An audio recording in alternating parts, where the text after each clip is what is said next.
yes, sure, we know we do not have that much time. We knew from the beginning that we would not be able to grow old together. But I was still like, why missing out on something great? And because I'm too afraid of what could happen. That's what I thought when I was on that airplane with that lady who told me the story about her husband who died in the snow. Why am I so afraid? Why don't I just let it happen and see what happens? Otherwise, I may miss out on something great, and I would have. I'm Sarah.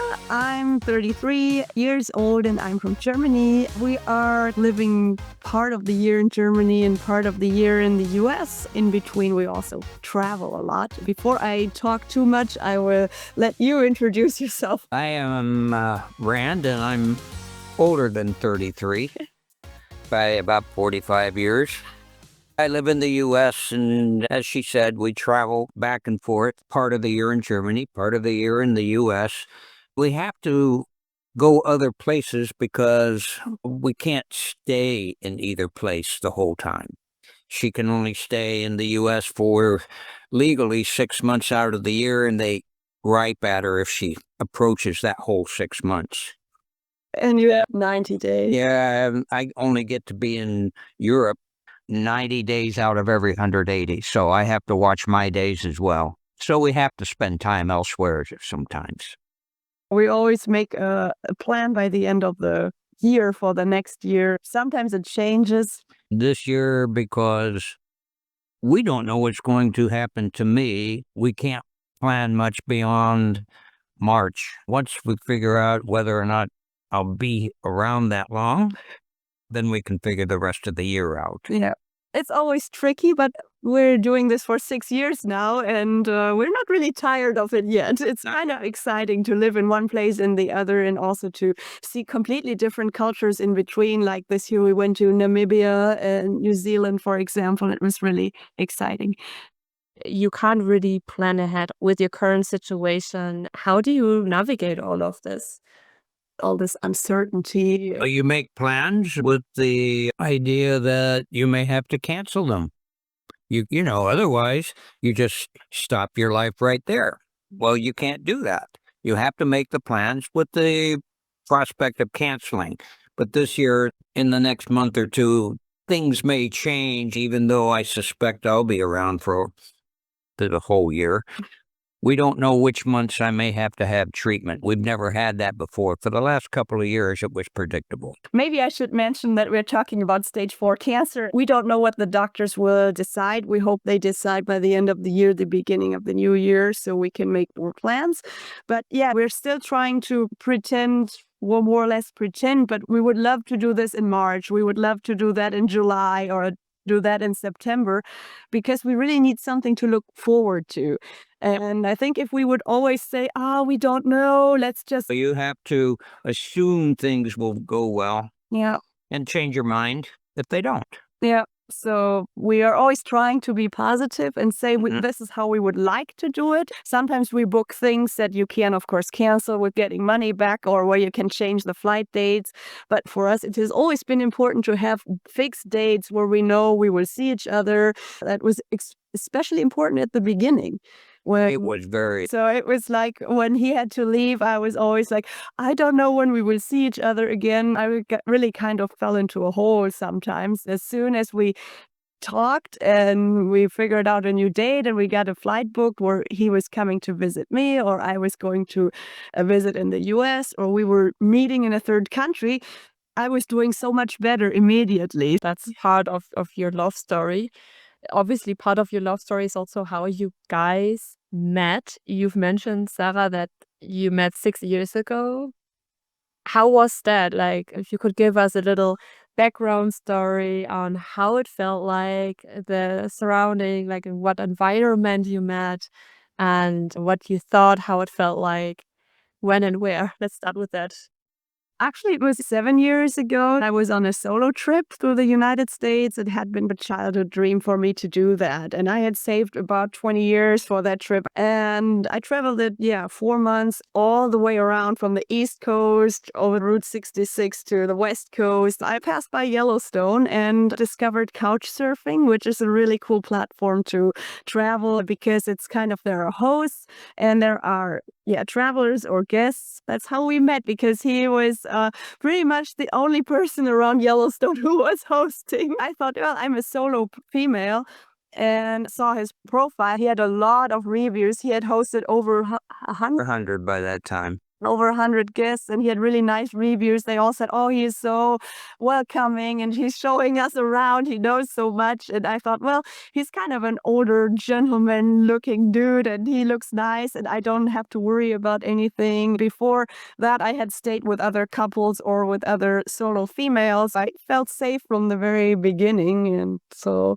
that's kind of how we met. And I spent 5 days. It was 5 days, 4 nights. Yeah, 5 days, 4 nights. And he showed me the whole area. And we had this instant connection. Like I was meeting a friend that I had already knew for 20 years or so. I have a playlist on my MP3 player and I put it in there when we drive around. It turns out that her music and my music were very similar, which is really rare. Yeah. Our first 5 days, 4 nights, there was no romance. There was no thought of romance at that time. She was just another of the 100 people that I have hosted. And I hosted many single females.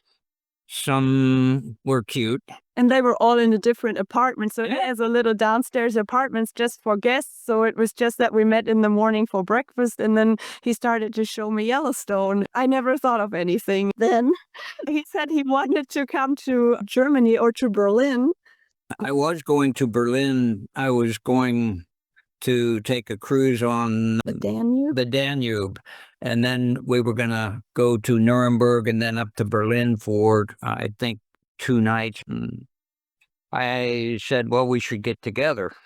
Yeah, just meet in Germany because I thought that would be nice. I could show him Germany after he showed me Yellowstone in the US, but then he didn't make it to Germany. No, I had what felt like a broken leg, but I could not walk without crutches at that time and didn't for about 2 weeks. So I didn't get to go on the cruise because there was a lot of walking involved. So for me, I had this moment a few years ago with my grandmother. She was a really important person in my life and she suddenly died overnight. She had a stroke and she was always doing so well. From that point on, I was like, okay, I really have to be more aware of how time is fleeting and that people are not there forever. When he had to cancel his visit to Germany or that cruise on the Danube, I was like, okay, I'm going to visit you again. I wanted to see more of that whole area around Yellowstone anyway. 5 days was not enough. There was too much to see.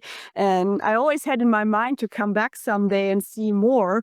And so that was in 2018 in October. I came back and I said, it's such a long flight and all of that. I don't want to come for just 2 days. So I said, would it be okay if I come for 2 weeks? And he said, yeah, sure, I can host you again. I said, this is amazing. I'm going to see a kind of a good friend, a trusted friend again. And just having a good time out in the mountains. And well, we did. And actually, then we did 2 weeks together. Yeah. We just went out every day and went to a different place around the area. And we got to know each other. And again, she liked my music. Oh, we had the questions. There's a group of 36 questions that you can ask each other. And then at the end, this is a way to fall in love. But I've done this with other people and no, it didn't do that. And I think it's supposed to all be done at one night bar or something. And so we just use them as to get each other better as friends. And so we dragged them out For the whole 2 weeks. For the whole 2 weeks in the car when we were on those long drives, because Wyoming has a lot of nothing and long drives if you want to see things. So we always asked one question. They started out like, do you prefer cats or dogs? And then they got a little more personal. But that's not really what cemented us. I don't think. We did that for entertainment, and if there was a lull in the conversation, we would get out the questions again and read them or something like that. But we just got to know each other. There was the last question. I know that. It was my last day, and I was flying back to Germany. Yeah, and I was feeling a little busy and all of that. And I thought, why am I feeling like I'm 14 and in love with the crush in my school? It was really like odd. I thought, no, there cannot be anything going on. This is mad. I mean, he's so much older. He lives so far away. I was absolutely not up to do a long distance. I had with my ex-boyfriend something like 50 kilometers, and I thought that was long. So I thought, oh my gosh, 8,000 kilometers or 6,000 miles. This is mad. I can't do it. And it just seemed to be so impossible. So I didn't say anything, of course. I just thought, okay, I'm just a little weird. But he was feeling the same. And so there was that one last question coming up on the drive back home. Question 32. We didn't make it ever beyond 32, did we? We did afterwards, but it was strange. 32 was pretty much, it said something like, if you were dying tonight in a car crash or something, what would you regret not having said to somebody? And then the question went on with, why didn't you or why don't you tell them that? And I tried to get out of answering that question because I knew what I wanted to tell her, but there was no way. I didn't want to get slapped or anything like that, or didn't want her to get all turned off and think, ooh, weirdo, or something like that. So finally I had to admit to her, though, Sarah, I love you. Yeah, and he just said that, and I was like, gasp. We really felt the same. I thought, oh my gosh, the whole world was tumbling down at that moment because I thought we're feeling the same, but how are we going to make that work with everything, the distance and all of it? It was just crazy. We parted at the airport the next day, gave each other a hug, and I said, I have to think about all this. It was just so overwhelming that I said, I gotta go back to Germany and I have to think about it, and then we have to talk. And then we started writing again afterwards. About the lady on the airplane. Oh yeah, that was really weird. I was on the airplane and there was an older lady sitting next to me. She got a book out and she started talking to me and said something like, yeah, this is a book that I wrote about my husband. She told me that her husband had been out hunting in the mountains and it was snowing and he didn't come back. And then she called search and rescue and they only found his body. He just went out and he never came back. He obviously got lost on the trail and it was cold and he got hypothermic and too cold and he froze out there. She said she had written the story down and she said, she looked me in the eye on this airplane and said something like, I don't know exactly anymore what she said, but she said something like, use your time wisely and use all your chances. Things never come back. And then she even wanted to give me that book. And I don't know if she did or not, but she just looked at me in earnest and told me all this. And I was like, this is a sign. And I got to go for this, even when this relationship sounds like it's really crazy and maybe it won't work and all these things that are a challenge. But this lady kind of gave me that one last thing to like, okay, maybe I should. Why not? I mean, why not trying it? I mean, what did I have to lose? I was really like, okay, we probably should meet again and see how it works. And if it doesn't work, he goes back to the US, I go back to Germany. And if we are lucky, we can stay friends. But there was no real harm. Like, why should we not try it? Because life is so short and things can happen so unexpectedly, like that.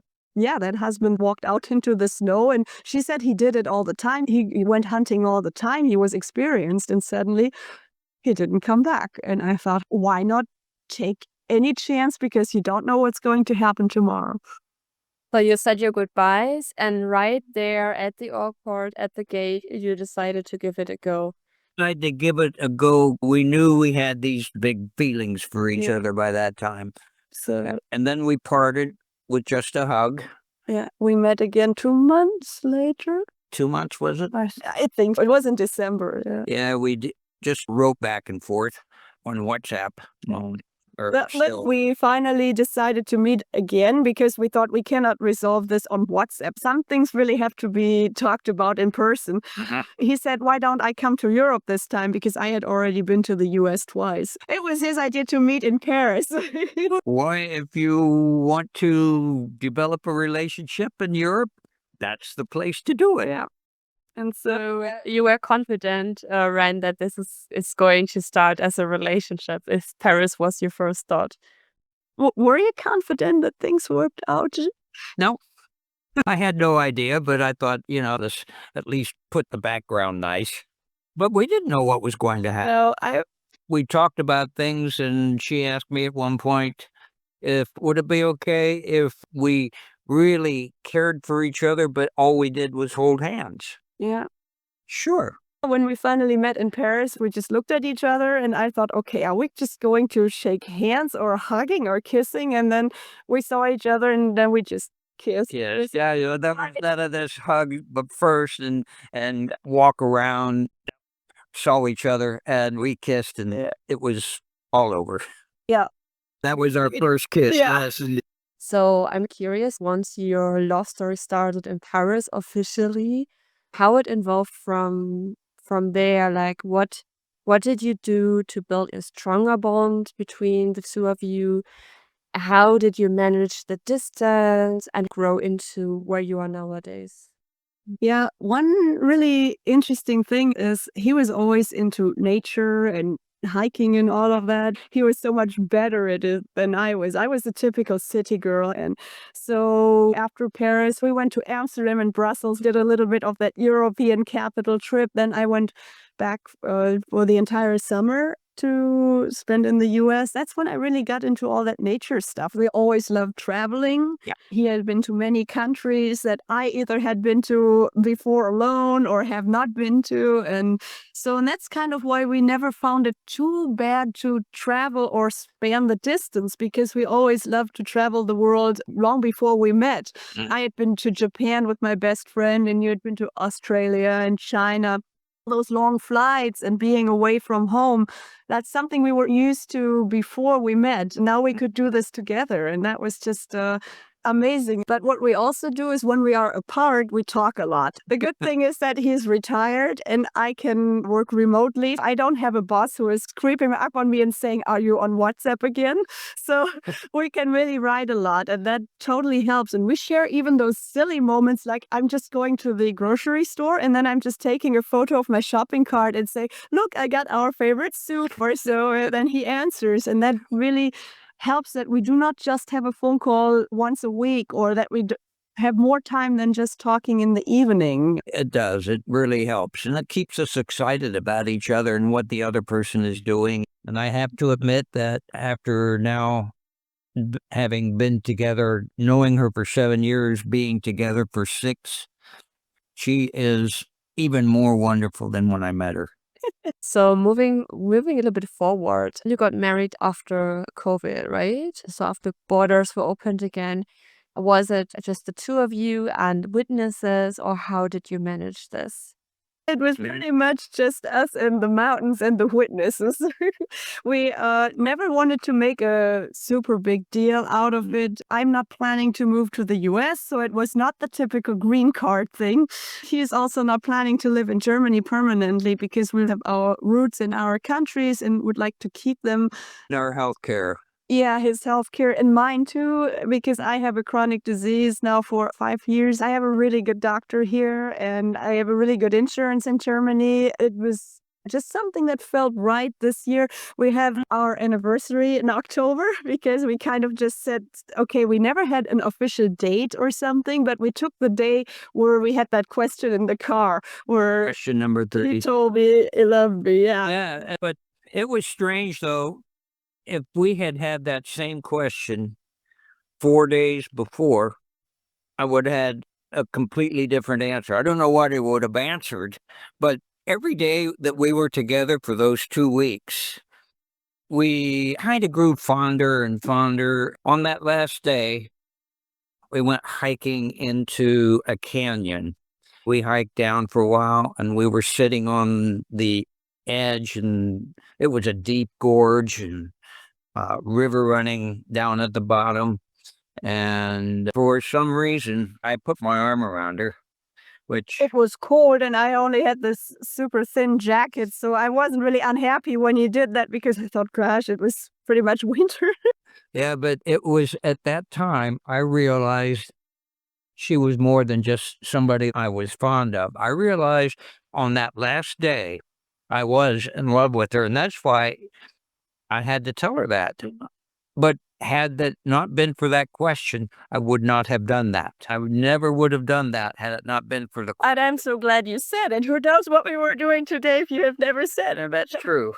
But yeah, and all this being out there and even having this situation out there in the canyon, I always knew if we ever get married, I really wanted to do it in the US and in the mountains because where I live, there are rolling hills and things. But I always kind of had this in my mind, especially in the US, you do not have to go to an office like in Germany where you have to get married with somebody. You can find somebody who has a license to marry people and then, Man. yeah, kind of a preacher person, of an officiant. Is that what you say? Yeah, an officiant, a lawyer can do it. Pastor. There are several people that can do it.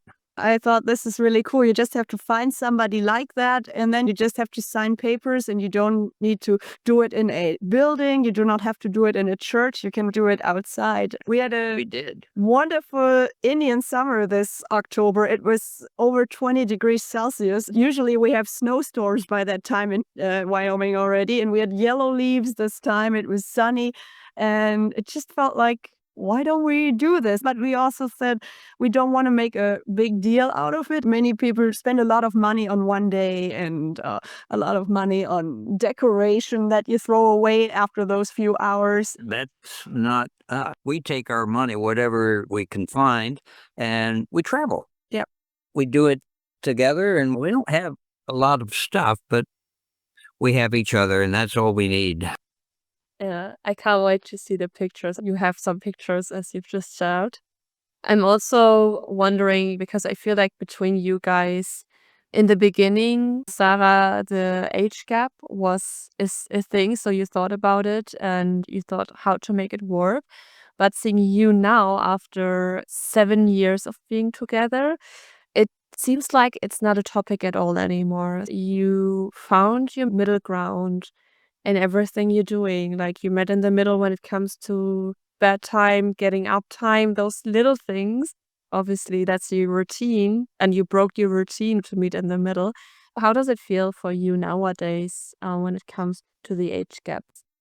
Actually, this is an interesting question because when you are with somebody all the time, I truly don't see it anymore. I imagine that some people think I wake up in the morning, I think, oh my gosh, he's old, but it's just, he's my husband and I love him. It doesn't matter. And the thing is, yes, sure, we know we do not have that much time. We knew from the beginning that we would not be able to grow old together. But I was still like, why missing out on something great? And because I'm too afraid of what could happen. That's what I thought when I was on that airplane with that lady who told me the story about her husband who died in the snow. Why am I so afraid? Why don't I just let it happen and see what happens? Otherwise, I may miss out on something great. And I would have, if I would have said, oh, I don't think we should do this. This is unusual. This is strange. Or what should other people say? I would have missed out on 6 absolutely wonderful years. I wouldn't change a thing. So much has happened in the last 6 years that it almost feels like 60. It's really weird. Time seemed to stretch so long because we're doing so much together and we have discovered so much. He got me into nature and hiking, things that I totally enjoy now and I may have never discovered without meeting. Well, if I had never met you, I may have never found out about it. I may have gone back to my formal life in Germany and never even found out. I'm really happy that despite what you learn through society where it says this is not possible, and then you read something like, oh yeah, when you are 10 years are okay, 15 are strange, and all of that. And I'm thinking, This is really weird. Why do we make those rules in our head and do not just see the person for what she or he is, but we say, what is the skin color? What's the age? What's the culture? In the end, it doesn't matter. It's like, who is the human, you know? Yes, as long as you can talk to each other and explore not just the world, but each other's mind.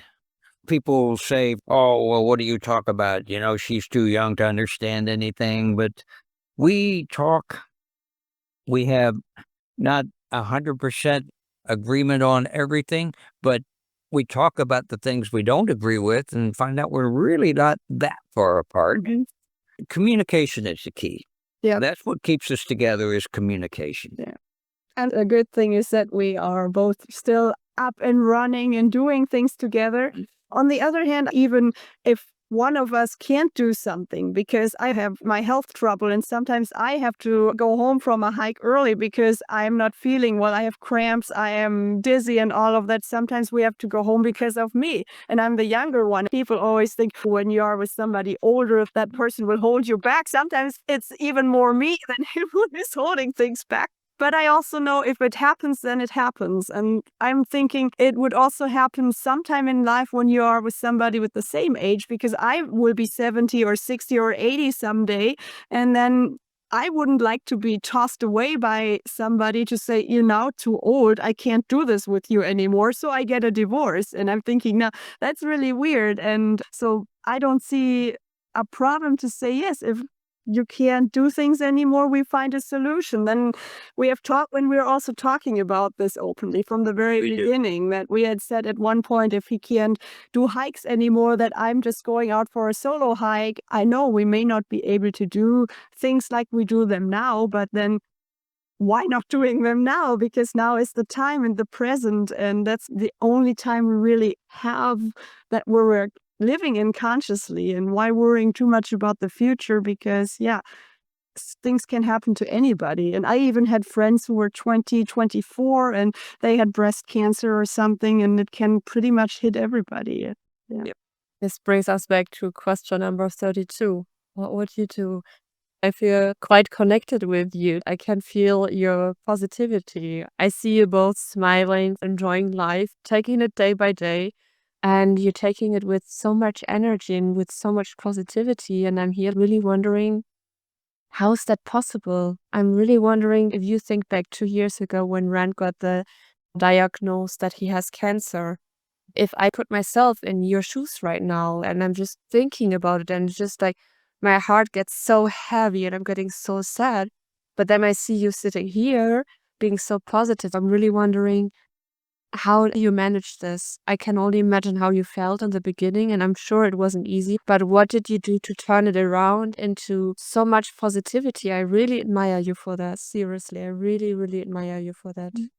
Well, it was just like you described. It was just like the ground opened up and I felt like forever to the core of the earth. It came totally unexpected. At first you have this feeling like this is a dream. He didn't really say that. I still remember he came home from the doctor. I was home and he told me, well, the doctor said I have cancer. I looked out of the window and all I could hear was some kind of sound in my ears, kind of a ringing or like waves. I just looked outside and I thought, okay, if I just keep looking outside and I don't say anything, maybe it all goes away. And it isn't true. It was really tough for the first 1 or 2 weeks, and Christmas time was nearing. It was by the end of November. And my first reaction was, I don't want Christmas this year. I'm done. And suddenly this is kind of a switch in my head. But then I think, no, we have this time right now and we may not have much more time.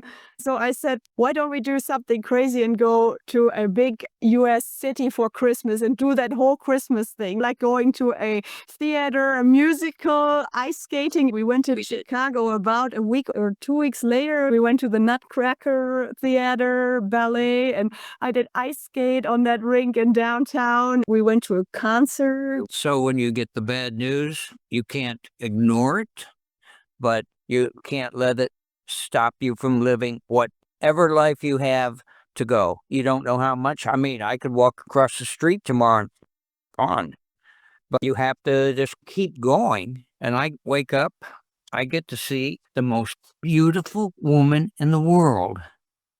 And it's just a wonderful way to start the day. I woke up by that time and looked over to him. We have this awful diagnosis and do not know if we have another Christmas. But I thought right now he is still there. And that was kind of giving me the energy to think, come on, get up. And sometimes I didn't feel like it. The first hours I was acting like, okay, get out of here and do something.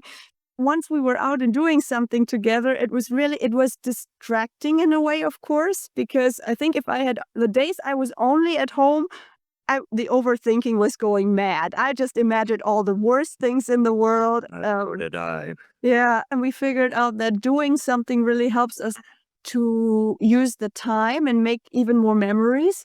And make plans. And make plans, but also not to think about it constantly. And this is something I'm still learning from him, that if you cannot change something, then you I don't know how we would put it in words yet, this saying, if you can't change something, change the things you can change. Yeah. Don't worry about the things you can't change. Yeah, and they were out of our control. The doctors had to make up a treatment and all of that. I started to realize that being awake all night crying would not cure it. It would just make me super tired the next morning, and then I would lay on the couch and waste another day of the few days we may have. That was very basic, but these were the things like, okay, let's do it now. He had chemo every 3-4 weeks, something like that. In between, we always put something like a 5-day trip. That kind of also, I think, kept us sane. You make plans, and then you always have something to look forward to. And if all you look forward to is the misery that you think is coming, you can't do it. It wears you out and you just decompensate, get all depressed. But if you try to do something, keep going until you cannot go anymore, rather than sit there and go, oh my gosh, I'm going to die. Yeah. And then I got to admit, there was some of that in there for a while at the beginning. Oh, yeah, definitely. So I would never say it is just easy and we wake up like this and we are always energized and happy. That would be a lie. It's sometimes really hard work, but it usually pays off to kind of kick yourself in the butt and say, let's do something. Let's actively try as much as possible to not drop into this hole even further. But I also think there are days where you just drop in that hole, and that's fine as well. I love your approach of planning a little bit ahead, but then things might just change, and then you just be like, whatever it is, what it is, let's just work on a different plan instead. So I just adore you two. I think it's incredible that you're building your life together and experiencing what you're experiencing right now with all the adventures you're going on, camping for several days. And I love seeing your energy and seeing you two together. I don't see the age gap. That just doesn't matter at all. Once someone sits down with you, it's obvious that you share a lot, that you have a lot in common, and that this is what counts. Thank you so much for showing that today. Thank you so much for watching to today's podcast episode. I hope you liked it. And if you like what I'm doing in general, don't forget to subscribe. I am going to leave you 2 links in the description, actually 3 links. So you'll find 2 links to communities which are free. So if you're dating someone from another culture, if you're in an intercultural relationship, I have one community especially for women in intercultural relationships, which is a WhatsApp community where we exchange information, where we support each other. And I also have a community here in Buenos Aires. Feel free to join us, and maybe we're going to hang out in person or in one of our bi-weekly community calls. I would love to meet you. And if you would like to tell your love story, the 3rd link will be the link to a form where you can share your story, and maybe we're going to sit together someday and you'll tell me your love story. I'm so looking forward to that. Please take care and bye!